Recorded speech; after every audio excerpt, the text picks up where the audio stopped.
Hey class, Skylar Harding here.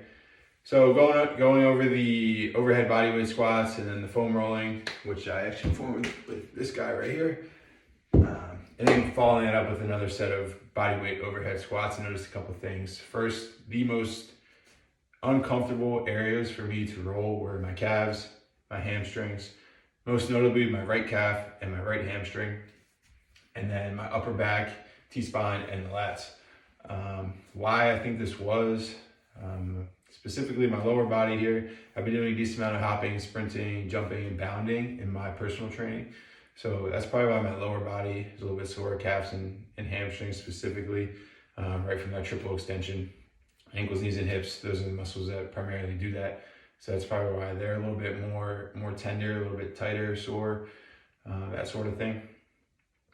My upper back is probably because even though I coach and I get to walk around and even run around, and I'm a pretty active guy, I still do spend a decent amount of time at my computer at my desk, kind of hunched over.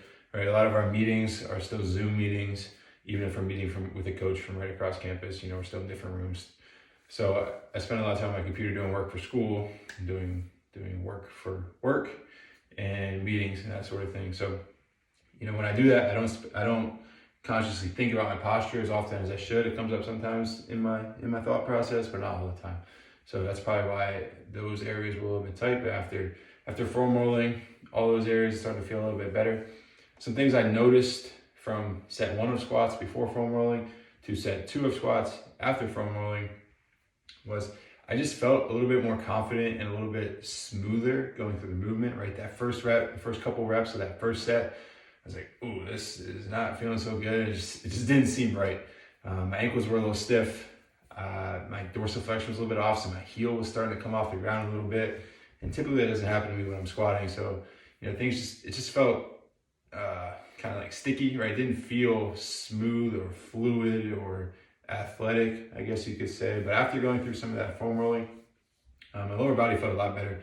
And I felt like I was able to crank out 10 pretty smooth, as in comparison to that first set. I was like, 1, and I had to kind of like adjust and think about it, and I was going through the next reps. But that second set was a lot smoother.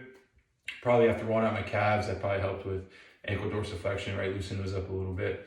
My hips just felt more fluid and ready to go. My upper back, I was able to maintain this extension in my T-spine, which I wasn't really able to do that first time. I was starting to fall over, round over a little bit. So after the foam rolling in that second set, I felt a lot better. Like I said, I just felt smoother, more confident. I think that's important, right? Some athletes, foam rolling may help them be more confident, or some clients, whoever you're working with, it might help them feel a little bit more comfortable, a little more confident, a little more prepared for that day's session, right? And some athletes, they might not really feel a difference. So taking advantage of that, kind of catering certain things to certain people to the best you can, right? In a team setting, that can be pretty difficult. If it's a large group setting, let's say it's a football team, collegiate football team, you're working with 80 to 100 athletes. It can be pretty difficult to really, truly individualize training.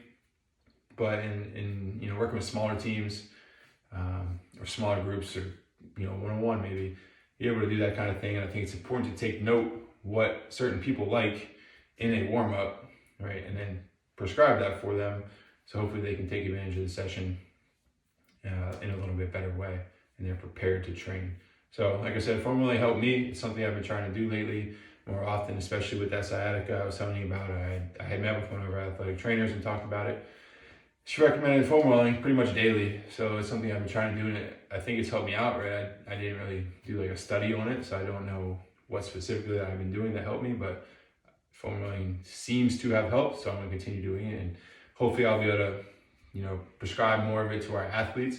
Just right now with our time limitations, which you'll see in the discussion from part 1, it's a little bit tight on time, so I'm a little bit wary to take time to foam roll. We only have 45 minutes, and for a lot of teams, I only see them twice a week, so it's an hour and a half of training. Do I really want to spend time foam rolling when that's something they could probably do on their own? Probably not, but I do see the importance of it. I would like more time to allocate for that.